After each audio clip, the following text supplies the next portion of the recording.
This is Gino the announcer, and you are listening to the Barbell Program podcast with Peter and Alex. The bar is loaded.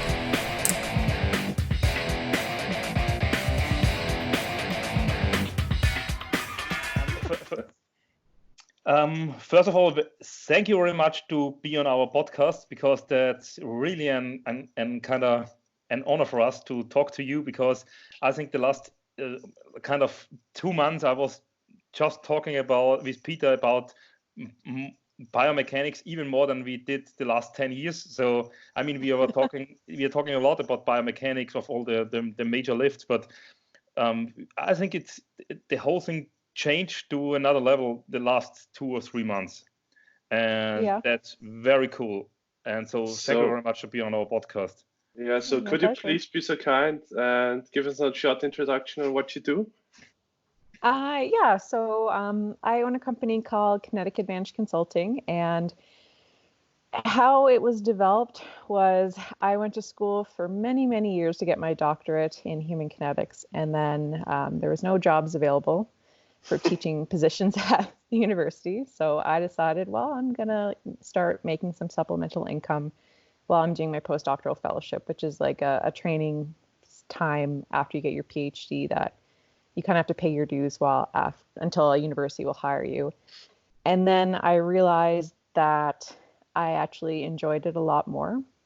And instead of being a postdoctoral fellowship for maybe 7 years and never paying off my student loans and never being able to do anything, I decided to leave academia and go full-fledged into Kinetic Advanced Consulting. And it was something that stemmed because during my PhD, I learned so many things about movement biomechanics and compensation strategies. And then I realized there's all these, my friends, my training partners, because I did powerlift from 2007 to 2014-ish before I retired.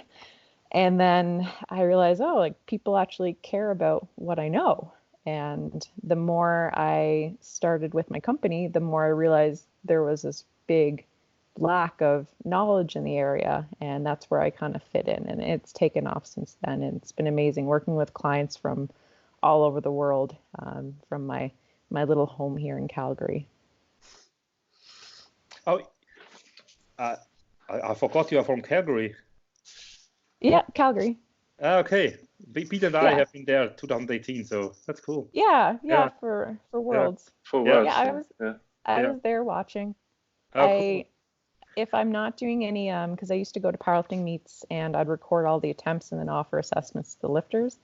But that competition, it was just too much for me to do that. But I still go to them so I can just sit and watch, because I find the more I watch lifters, the better I get at what I do. And every powerlifting meet I watch, I kind of have like an epiphany in my head, and that helps me with everything else. We probably walked beside each other, but we didn't know it. Probably. Yeah. But Mike just cutted my hair completely off in those days. So there was some kind of thing going on, and he said to me, I have to cut my hair completely.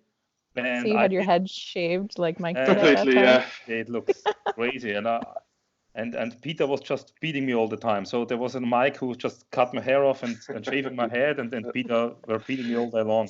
Completely not true. It was your first meet with your most successful attempts at the lowest total. Yeah. Because you were injured. Ever. That was when I met Mike and did a voiceover. I did a podcast with him. That was the first time I met Mike. Yeah. I just want to say sorry for Peter. His T-shirt doesn't say weak. It's weak things break. That's very important. Okay. Weak thought. That's more for everyone else watching than me, I bet.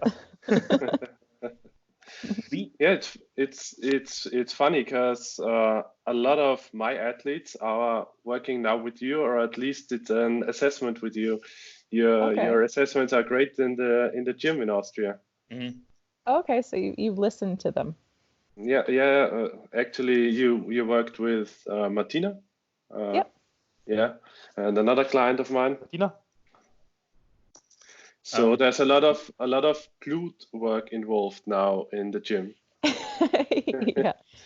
Yeah, it's Hi. How are you? How are you? I'm good. How are you? Doing good, thank you. You guys aren't wanting to kill each other yet? No. No. We're actually pretty used to spending most of our time together, in the gym or in home. So it's the usual stuff. When I don't want to see her just looking straight, so she's like. I'm very short. This, so. Okay, me too. Don't worry, I understand. Great to see you. Have a great podcast. Great to see you. Thank you. Yeah, as Peter already said, this is the glutes in the gym are becoming a big of a thing, Yeah. Everybody just I used to be a high school teacher, and back in the days, everybody wanted to train biceps and glutes, and the whole thing just started over again in the gym now. But I think you gave the kickstart, so the kick-ass start, let's put it like that, to train the glutes again, and that's a kind of really cool thing, because we have some kind of powerlifting club training there going on every day. So there's only the members of the powerlifting club are allowed to train at a specific area there, and the techniques are getting better and better and better. It's just being there and watching, like taking your techniques and bringing them to the people is just great, phenomenal. I'm achieving exactly what I set out to do, because I'm an educator at heart. That's why I went to school for so long, and I just became so tired of all the bullshit on social media that just got spread out there, that I said, well, maybe I actually have an opportunity to do something like that. So it is. I love also that I get to work with coaches, because it's kind of like I'm behind the scenes, and like I don't need to be front, and I don't need all the credit. I worked with a couple coaches now, and just seeing them now take what they learned from me and start preaching it to everyone. It's like I'm building my dynasty, and like brainwashing everyone to believe. But it's getting all that information that I accumulated and I thought was kind of general knowledge out there, and that's what I set out to do. So that's amazing to hear that. Thank you. You're welcome. So it's but like, I think, Alex, you got a question prepared that fits right into that. Yeah, it does, because we had to prepare some questions because of two reasons. Number one, normally we get lost in a lot of details. It's just like crazy, because the big questions for us, they're already like kind of answered, and so we are getting into more detail, and a lot of people watching the podcast think, oh, what the fuck is going on here, because I just don't want to hear the details. I want to hear the whole thing. And the second thing is that our English sucks so bad that we no, just it's great. no that's just your Canadian polite way to say that. It's yeah that we have to write the whole thing down. So I will just read it now. Okay. And it's, what is your opinion on the perfect technique in squatting? So what are the key points when you get, for example, a video from a client? What points are you looking at? And are there points that are the same despite different squatting styles? Let's put it like that. So there are different squatting styles because of anthropometry. Anthropometric. Thank you very much. Yeah, you're good. So even in German, it's a hard word, but in English, it's even tougher to say that. There are different squatting styles, but is there some kind of technique points that are the same with every squat? So I'll start it off by this way. Talking about a little bit of research on the area. So my master's is on squat biomechanics, and then I kind of had to sell out a little bit and do geriatric rehab, but I applied everything I learned about the squat to the sit to stand task. And a lot of the squat research wasn't available at the time, so I actually had to supplement my lit review with sit to stand, so standing from a chair. Really similar movement.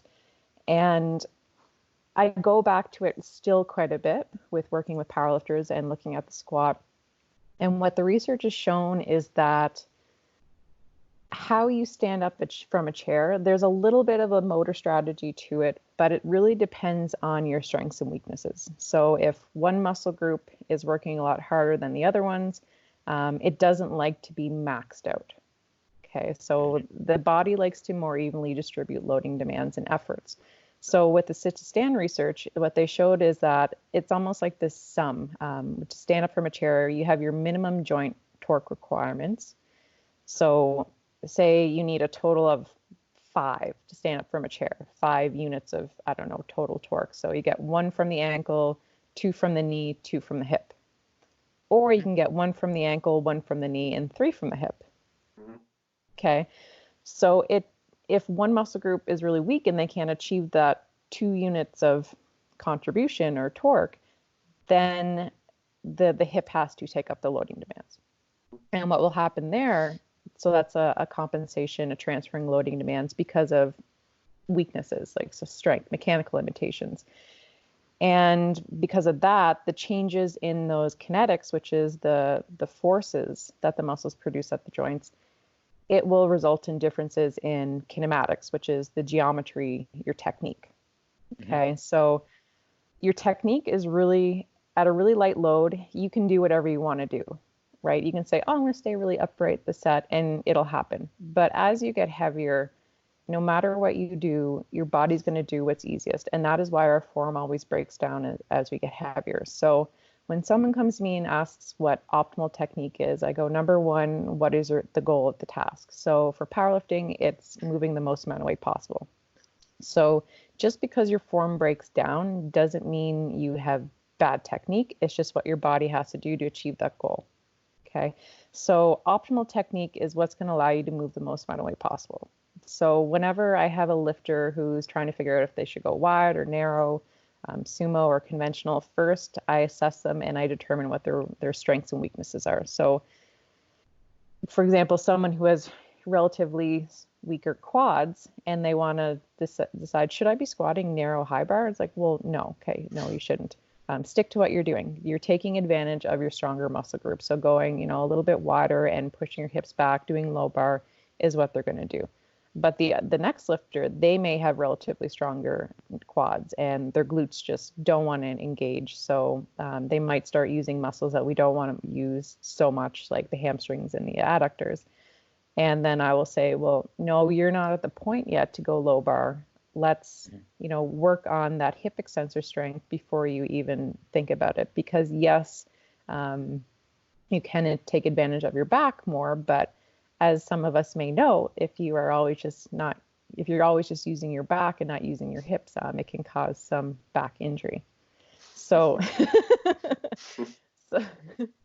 so with that, it's everyone is very different, and I don't even look at their body structure to begin with. I look at how they move, because I have some lifters with super long legs, some female lifters, and they're tall, but they actually have pretty strong quads and they're lacking in glute strength. So yes, anthropometrics may say you need to go wider and like sumo or wider, whatever it is. But for that lifter, they're kind of like the unicorn, I guess you could say. And they need to be squatting narrower so they can take advantage of their stronger muscle group. So I don't, based on anthropometrics, even with deadlift conventional versus sumo, where you do those calculations to say, okay, this formula or this chart says I should be lifting conventional, I go based on how they move. And I think that is where people they're overcomplicating technique. And it is, if you see, what I do is I look at a lifter and I look at how their technique changes as load is increased. So if I see this compensation that gets stronger and stronger and stronger as the load gets heavier and heavier and heavier, then I know where the transferring of loading demands happens. Okay, and then I say, okay, they're transferring it to this joint because this technique is indicative of that. Then I know that that is their stronger muscle group. And I say, based on that, okay, this is, yes, a good technique. And I very rarely from the beginning say you need to change your technique. I from the beginning say, let's work on the weaknesses, and then we can go from there on technique afterwards, after we address the weaknesses. Let's get you a little bit more balance before we start messing things up. Like some lifters will be like, okay, I have adductor issues or something, I have hip pain. So they find when they go narrower, their hip pain will go away, but then it comes back. And then they'll go narrower, and then it just gets worse and worse and worse. Or I'll push my hips back more because my knee pain goes away, but then it comes back, and then it gets worse and worse. So it's a short-term fix, but I'm always about the long game. And I think that's people can be impatient, but I think that's what's most important. So I know I don't get some people are like, oh, I just wanted a clear-cut answer, and unfortunately, it's not a clear-cut answer. Yeah. Because I was thinking about the following thing. For example, you mentioned the deadlift. Okay, there are different, kind of, let's say, two big different styles like conventional and sumo. But when you compare the sport of powerlifting with, for example, the sport of high jumping, and it sounds a little bit crazy, but for example, in the high jump, there are different techniques over the history of the sport. For example, the first technique was just like kind of stepping over the pole. I don't know how it's called.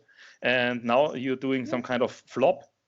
And they say, okay, the flop is the better technique. Everybody's doing the flop nowadays. You know, nobody thinks about jumping in a different style over this thing. Could it be that in powerlifting, because the sport is kind of younger than high jumping, that there is a better technique? For example, sumo is the best. Like, let's say sumo is the best technique, and if you are not capable of doing sumo, you won't get world class. For example, if you're not capable of doing the flop, okay, then you can jump high, but you will not jump high as the best high jumper in the world. So could it be that there is some kind of rethinking technique if there is a world-class best technique and there is an individual best technique, which doesn't mean that it will be world-class? So for sumo, absolutely, because if you look at it from like a big picture, the less distance the bar has to travel, the less mechanical work you have to perform on it, which is force multiplied by distance. So just from a biomechanical perspective, and we know that if I don't have to push an object as far as someone else has to, then I don't have to exert as much energy, right? So from an energetics perspective, sumo is more efficient, but it does require considerable amounts of knee extensor strength and hip mobility. Yeah. So long term, you could, if you wanted to be competitive, then long term you can strive towards sumo, and that's going to be whether you can like open up your hips. It depends on can you get into the proper position. Do you have the strength to do it? But it's again like it's not just a quick fix. It takes time, and for me, like I have structurally horrible hips. Like I will never be able to do the splits as much as I try to do it, and I have really overuse my adductors. And sumo, I could lift more weight, but I looked better, and I could deadlift conventional better.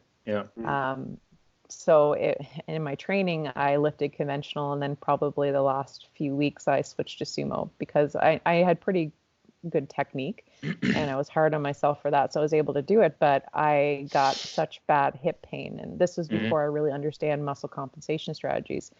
So I see a lot of sumo lifters that they switch to sumo because they want that competitive advantage, but then it comes with a whole bunch of other issues, hip issues. So it is better for the lower back because you don't have to lean forward as much, but it's like the lower back issues, someone might get conventional, gets transferred to hip issues with the sumo. So it is the long-term goal if you want to look at from a mechanical perspective to reduce the distance, but it has to be done in the right way. It's not just a matter of switching it. Some people can switch really easily and then they're like, oh wow, like that was easy.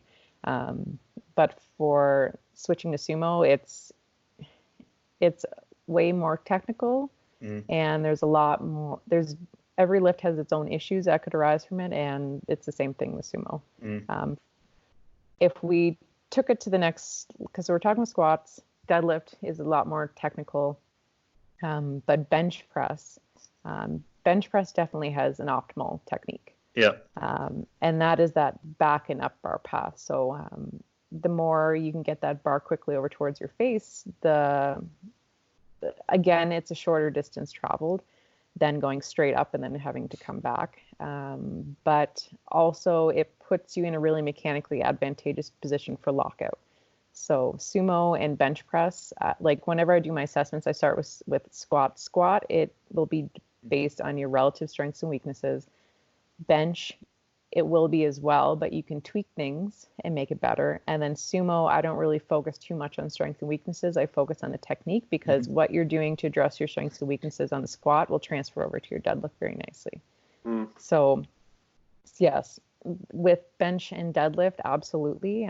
Squat, it's just going to be like what your body has to do to get that bar up. Okay. Yeah, two things, because the first thing, I'm switching right now. I'm trying to switch to sumo because usually I'm an equipped lifter and I just get more out of the equipment than doing conventional.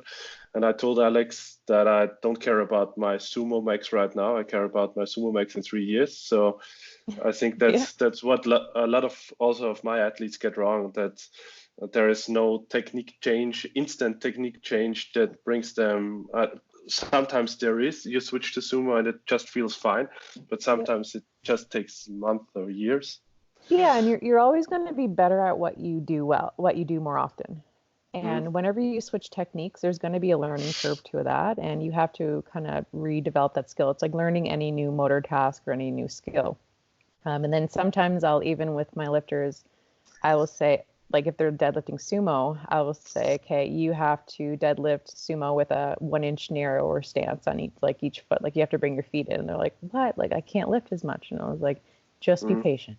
And then if they stick with me long enough, and then I say, okay, now we're getting close to competition, move your stance out more to reduce that distance. And then they can actually generate way more like leg drive. And they're like, holy shit, like that came out of nowhere. So that short-term pain can equal long-term gain, absolutely, if you're patient. But it takes a certain person to really stick with it long-term, and that's what I'm trying to get across to people. And the second thing was, you were talking about the bar path in bench pressing, and that obviously there is a perfect bar path. What's your go-to calls or coaching cues to correct the bar path? So it's going to come down to strength and weaknesses again. So with the back, so there's straight up, there's back and up, so like on a nice straight line, and then there's back and then up. And Greg Nuckols was probably the first one to write an awesome article on this. And so that back and then up bar path, you can only achieve it if you have the chest strength to do it. And a lot of research states are showing that, they will correlate that chest muscle mass is a major determinant in bench press performance over tricep mass. And it's like, okay, well, yeah, because there's more muscle mass to contract, but having that chest strength to do that back and then up bar path, it puts you in it's more efficient. So the triceps are in a really good position to pop it up. It rapidly reduces the distance between the shoulder and the bar, so the anterior deltoid doesn't have to do a ton of work it doesn't need to be doing.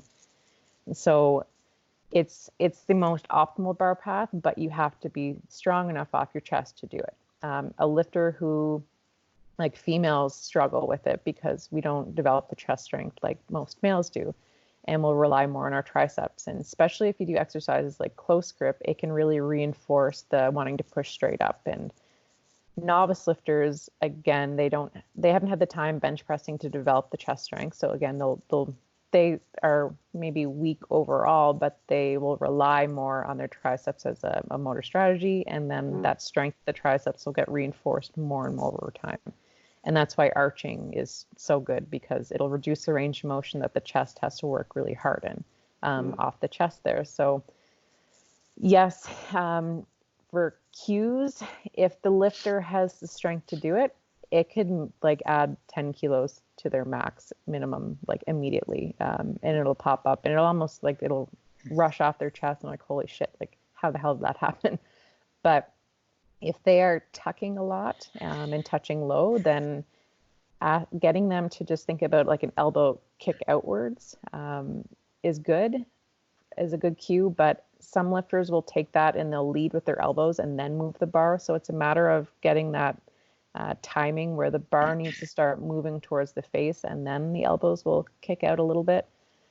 Some people get really stressed out and they're like, well, having your elbows flared is really, really bad for you. But if you do it and you have the proper posture and you have good shoulder health, then it's really not that big of an issue. So a little bit of an elbow, you need to be able to flare the elbows a little bit if you're excessively tucking to get that back and up. Someone who's really balanced, they'll have the back and then up. Someone who has really relatively stronger chest, they'll have the back and then up. So it's a technique switch, but if the lifter tries and no matter what they do, they can't get that bar path, and that's a really huge sign that their chest just isn't strong enough. You need to be doing some chest work to be able to achieve that. But it's optimal, but again, it's going to come down to the strengths and weaknesses and identifying those.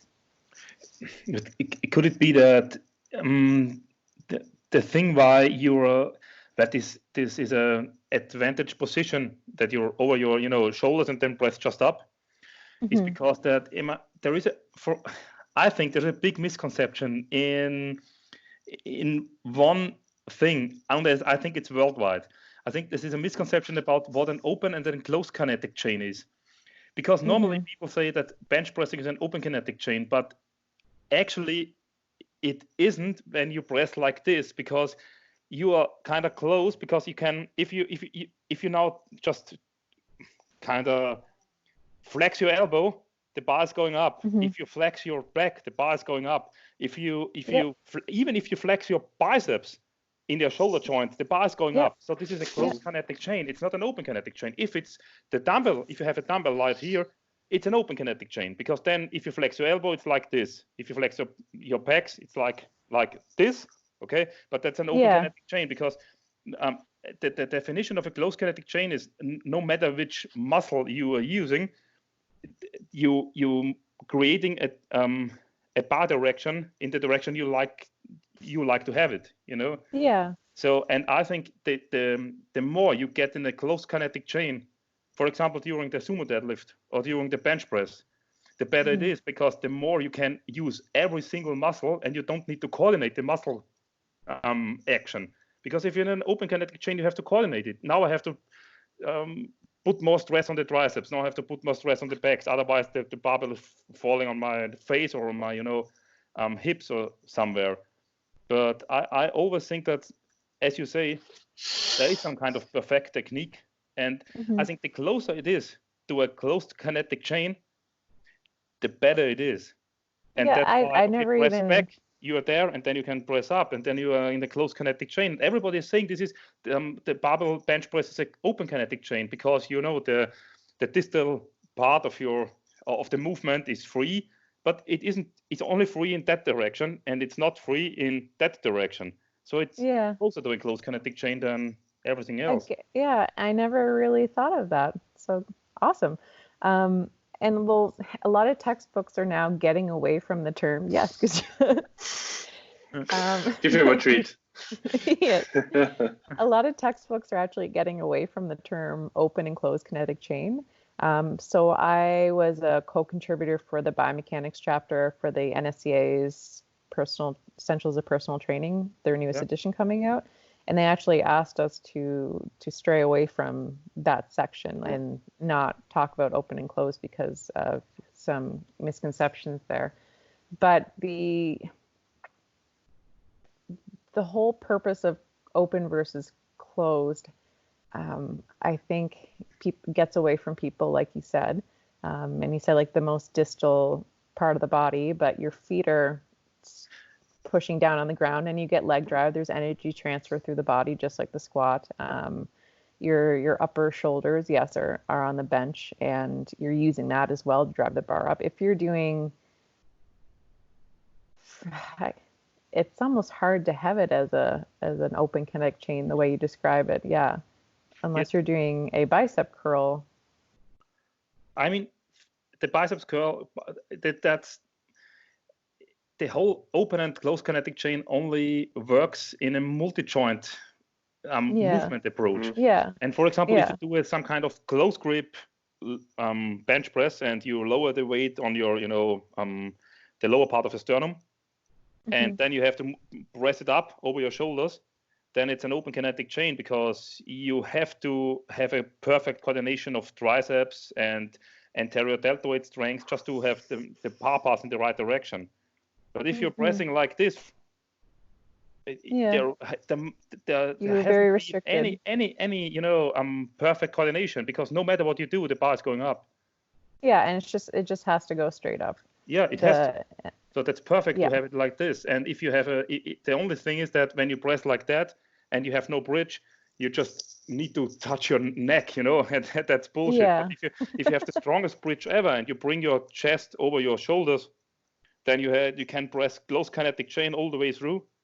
Okay, perhaps a little bit of this J movement, but you are really fast in this new improved, let's say, close kinetic chain, and you can do everything you want to. It will go up. So and if it doesn't go up, you're I just weak. I think of it a little bit like the degrees of freedom problem. So the more, whenever you touch lower, there's more degrees of freedom. So ways, muscle contributions, and strategies, and joint rotation combinations to get the bar up. But if you flare more, there's less degrees of freedom, and so there's less variability and breakdown of form possible, I guess you could say, and energy. At least it's two-dimensional now. So yeah. Have you ever done an analysis of a bench presser like Daiki Kodama, or a very good Japanese style bench presser? So I am going to be doing one on Jen Thompson because I think which is completely the opposite. Yeah. So not that she's not strong, but no, it's because she is like the unicorn of female bench pressers. Like she's based on strength, not efficiency, right? Like she doesn't have a crazy arch. And like when I was talking to Martina about that I was going to do that analysis, and I reached out to Jen, she's like, okay, great. I'm like, you are the complete opposite lifter. Like you are saying arch, you reduce the range of motion, so you don't have it. It takes away those chest demands, and it's just essentially all tricep whenever you do that crazy bench. So from a large scale perspective, arching, again, it reduces the range of motion. There's less mechanical work. So it's more efficient in that way, but not everyone can do that. Even if you strive to be able to arch that much, very few males are going to be able to do that for sure. No. So it's not as much like sumo. So by taking someone like an extreme case and assessing them, I think that is more beneficial than taking to someone who just, is it kind of like a body morph unique case versus someone who's like looking at their strengths. Whenever you really want to look at efficiency and, what's the optimal training strategy, you got to look at not just the strongest, but then also the weakest as well. And that's why I looking at, not like I assess novice lifters. Some lifters will come to me like, do you just work with high level athletes? Like, absolutely not. Like, I love the novice lifters have more variability. The more fresh they are, the more variability, the more degrees of freedom they take advantage of.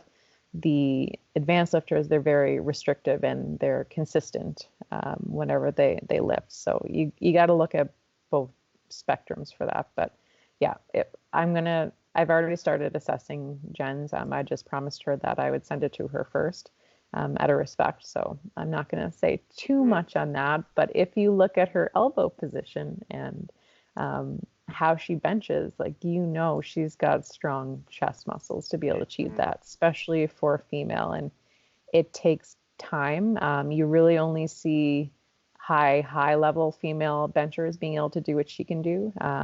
But I don't think that's you have to bench for years to be able to get it. I think it's a learning about strengths and weaknesses in the bench press, and people will be able to get there quicker by understanding that, rather than just developing over years and being like, oh yeah, this happened.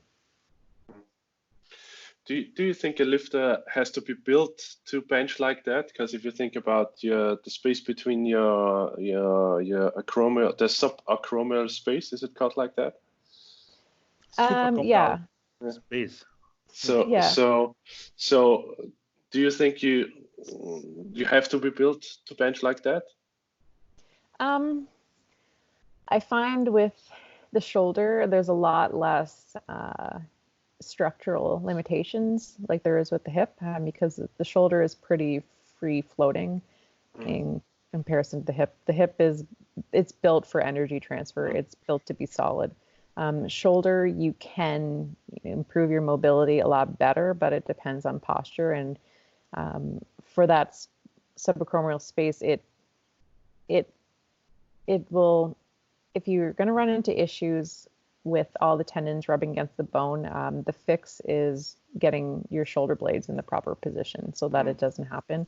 There's a really neat, it's kind of graphic muscle video on my Instagram where I can't remember who I reposted it from. But it's like they took all the muscles or all the skin off of a cadaver and then hooked it up to electrical stimulation to get it to activate. And you can see how all those muscles run through all the spaces and of the shoulder complex. And it's really neat. And you can see that if the shoulder blade is kind of, forward or you're internally rotated, which is a big thing with benchers, because, we're a little more imbalanced from benching so much, that I think that's more of the issue, the chest tightness and the shoulder mobility, than the actual structural issues at all. Structural, I see more the hip because I'm kind of biased because my hips suck. But shoulders, I know it can be fixed and resolved if it's addressed early on. If you start flaring and you have really bad shoulder, internally rotated kind of caveman posture, then you're going to run into issues for sure. But I think it's just a positional thing with your shoulder, and it's achievable for sure. If you start hearing dogs growling, it's just my dogs downstairs fighting each other in the kennel. I don't know if you could hear that. Just in case. I don't have a dog fighting ring here. I wasn't sure people could hear that, so I better say it. Our dog is sleeping in the sun somewhere. Oh no, it's walking away. No, my dogs like to constantly play with each other, but when they do, one of them is like 120 pound blue nose pit bull. Okay. And then the other one's like a less than 30 pound Boston Terrier mix. But the Boston Terrier runs the show because she's older and crankier. So whenever she bitches at him, it kind of sounds a lot worse than it is. Okay, where were we? Alex. Yeah, shoulder time. Yeah.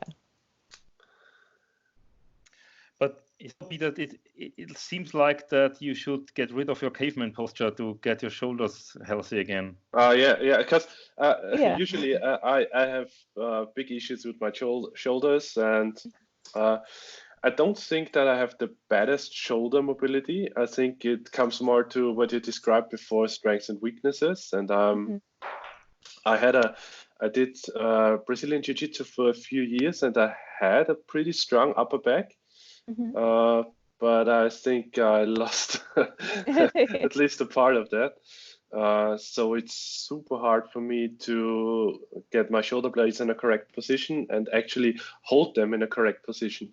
I made a short technique analysis from one of my lifters, and he was bench pressing with quite a good arch, and you can see his shoulder blade moving up and down during the bench press, just when it comes to the lockout. So I think I'm also super bad at keeping my shoulders downwards all the time. Yeah, because the more there's mobility or movement in the shoulder when you're bench pressing, with like the shoulder blade moving around, there's going to be a lot more friction. And it's really that friction of the tendons running through those spaces that causes the shoulder issues, that chronic rubbing over time. But yeah, like back strength and what I would look at in that situation is what muscles are preventing them from keeping their shoulder in the proper position. Sometimes it's learning how to engage their lats properly. Other lifters, it's using their lats too much. So it can really go back and forth there.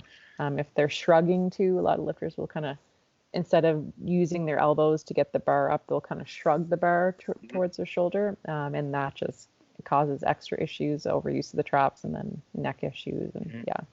So again, yes, absolutely looking at the strengths and weaknesses. And yeah. That would be me, yeah. Okay. Yeah.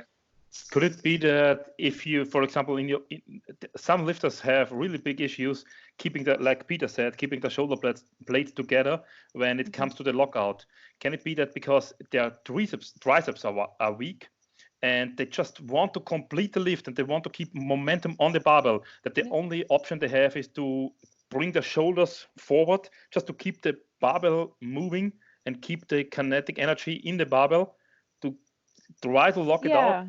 So you're meaning like to finish off like a dumbbell fly? Okay, I don't. My triceps is too weak, but I have to keep my momentum going, and now I protract my shoulder. And could it be that for example, the triceps is weak if in the lockout the shoulders are coming forward? I mean, it sounds silly, but. Yeah. No, absolutely. And it depends, like where the compensation happens tells you a lot. If it's in the top end of the range of motion and a compensation happens, then it's highly likely that the triceps can't do their job because they're the major contributor at lockout.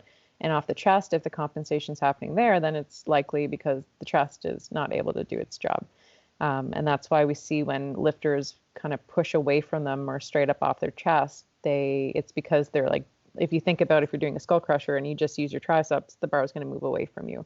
And that distance increasing rapidly can put strain on your anterior deltoid and your bicep tendon, but also flaring too much can put some strain on your bicep tendon. So it really depends. But yeah, that last little bit, like you do an extra kind of pec squeeze and like you're finishing off a dumbbell fly, and that can help you keep the bar moving because an object in motion wants to stay in motion. Mm-hmm. I did a seminar at CPU Nationals here in Canada at the beginning of March, and I was going over Newton's 3 laws of physics, and they're all like, "Why are we learning this?" And I was like, "Oh, just you wait. Every single one of them is applicable to powerlifting, and you know that if you push straight up off your chest and the coach starts yelling at you, push back, push back, push back." And just kind of getting that bar moving. Yeah, you're reducing that distance and you're getting the bar over your face immediately because you kind of pushed away, but you get the bar moving again, and that also helps you. But it takes forces to get an object moving because it just really wants to stay where it is. But if you get it moving, that momentum generated is exactly what you need. Mm-hmm. Cool. Peter. Crazy. Yeah. Yeah. Because I never thought of that because I have a pretty weak bench, and I think my best raw bench in gym is about 140 kilos, and my best equipped bench is 210. So I never thought of weak triceps, but actually I think it could be. I competed equipped most of my powerlifting career. And I was really good at equipped because I had strong triceps and a weak chest. Mm-hmm. And I was able to arch like crazy. So the gear, it helps you where it's stretched most, which is off your chest, right?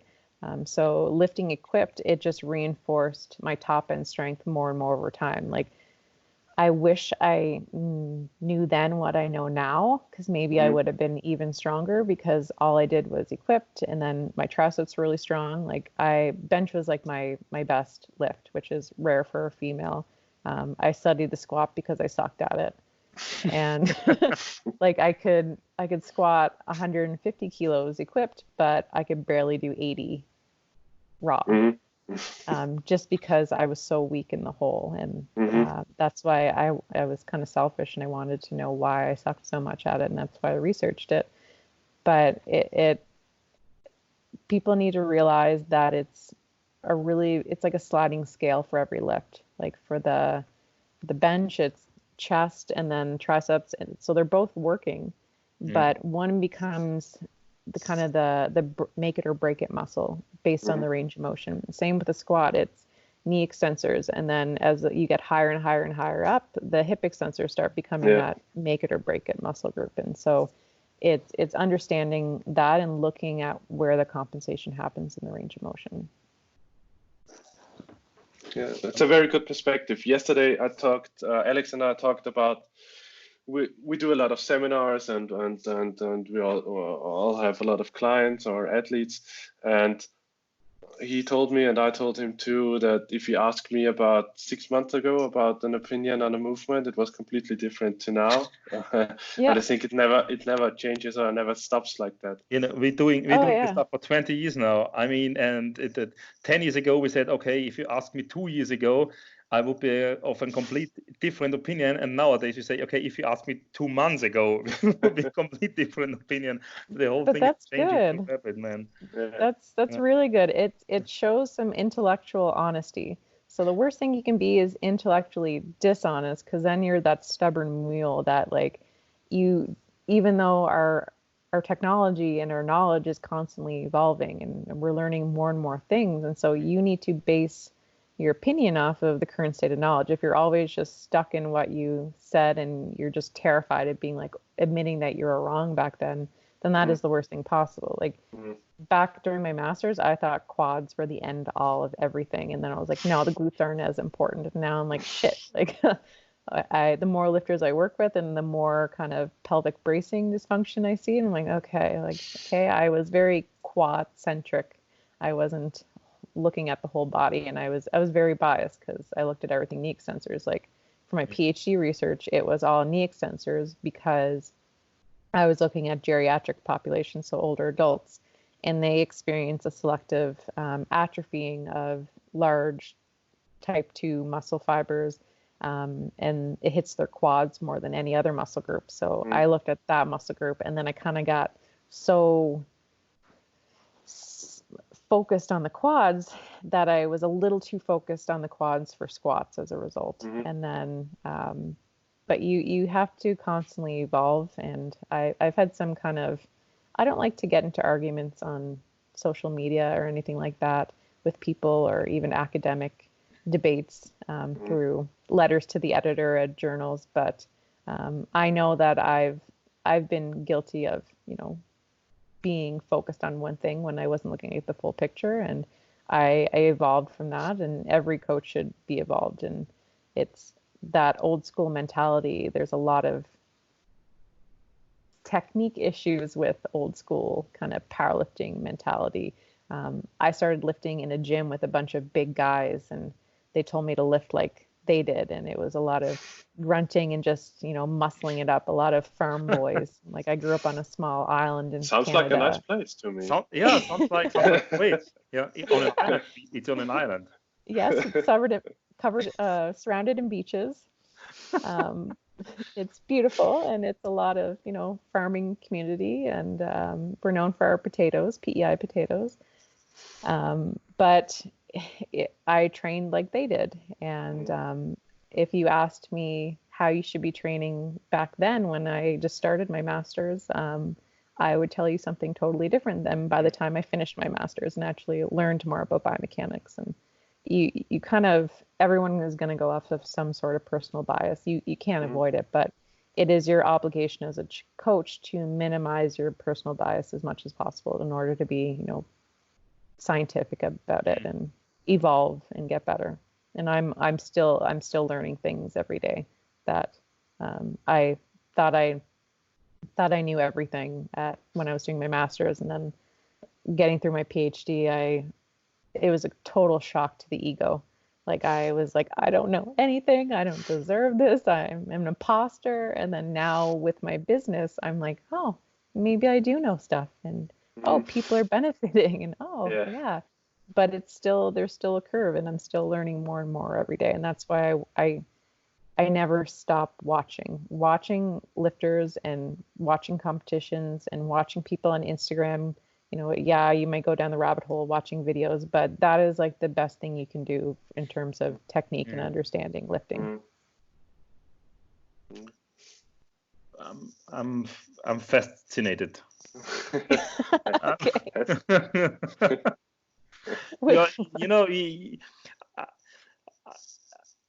for me, it was I was studying, sports science on university, and I was always searching for people to talk to about questions I had in my head, and some of them didn't understand the squat, and the other didn't understand the physics, and it's hard to bring those things together.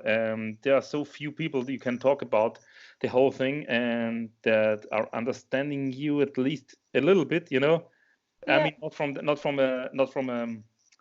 that sounds a little bit weird, but if you have people who have who know physics, you have a hard time telling them what a squat is, It's a different language, completely, basically. and if you have people knowing what the squat is, okay, and they don't know what momentum is, then it's hard to tell them, and there's so few people you can talk to and learn from, and that's why I thank you so much for having you on the podcast today. That's really great. My pleasure. And like whenever I talk about my background, it's everyone, like I was kind of all over the place. Like I did, squat biomechanics, and then I did geriatric rehab, and I looked at fatigue and neurological aspects of fatigue and how that affected the movement. And then my postdoc, I went to sensory motor behavior, so how our muscle sensation affect our motor strategies. And so I'm a biomechanist, but I like to call myself a human performance scientist more than anything. And it didn't do much for me because I have kind of like it's like I'm okay at everything versus really good at one thing. So I wanted to learn about all aspects of human movement, but in terms of getting a job at a university, they're like, well, you're not highly specialized in one area, because I specialized in all of human movement, that it was hard for me to get kind of make a place for myself in academia. But in the real world, it was better for that. And that's what I came and realized, that, okay, maybe I'm just not like shitty at everything. And instead I've been really good at one thing. Yeah. Your knowledge would get lost in university, so you have to do it that way. It's just in the entropy of the world then. But it's better to. But on the other hand, it's a big loss for all the universities, because I'm still studying sports science in Austria, and we have about, I don't know, maybe combined 10 hours about good biomechanics studies. So do you know what's strange though? I never took one biomechanics course my entire career. I've taught it, but there was no biomechanics classes for me in my master's, so I had to learn from a mechanical engineer. So like I kind of went to a bunch of different areas, and then for my PhD I took kind of like a seminar, but it wasn't learning about the physics of it or anything like that. So there's really not much out there, and now biomechanics is kind of like everyone wants to learn it, and there's no learning resources for them. And I say, go study your anatomy textbook. That's kind of like your first step in understanding it. That's the cool thing. You created your own profession, and that's super cool. Didn't even mean to. Yeah, that's super cool. If it don't exist, you just create it. If only a university will hear you and agree with you, then that's what I need. But no, I love what I do, and I can hope I can continue with my business. I still teach on the side, but if I can do, my husband kind of thinks I'm a hustler. Like it sounds bad, but I technically have like 4 different jobs, and I never went on maternity leave when I had my baby. I started teaching 2 days after she was born, and like stood up there and left her in front of the classroom. Yeah. And he's just like, okay, like, why are you working so many jobs? I was like, I don't know. I learned from everywhere. And he's like, why are you starting this job working with pre and postnatal women? I was like, because it like training them helps me with my powerlifters, because they're the extreme case. They have no ab and core control because of having a baby. So that benefits my powerlifters, especially my male clients with ab separation, that obviously they never had a baby. So it helps me understand them more. So I don't know if I could actually do a 9-to-5 job anymore. It's weird. Yeah. So happy coincidence, but I love my life, and everything happens for a reason. And I appreciate that you guys care. This was the best final words ever on a podcast. So I'm glad you guys care. Yeah. So as you told before, I think you got to bed at 5 a.m. and get up at 7 a.m. Just the podcast. So thank you very, very much, Megan, for Thank you for your time. Thanks for having me. We really appreciate that. Really, I love doing this stuff. I love people wanting to talk shop with me, getting out of my little bubble here. So I appreciate you guys having me on. And we want to get you out of the bubble in real life if all the restrictions are hopefully we got rid of the restrictions. So we invite you to das Gym and having a great time here. So that's for sure in our future.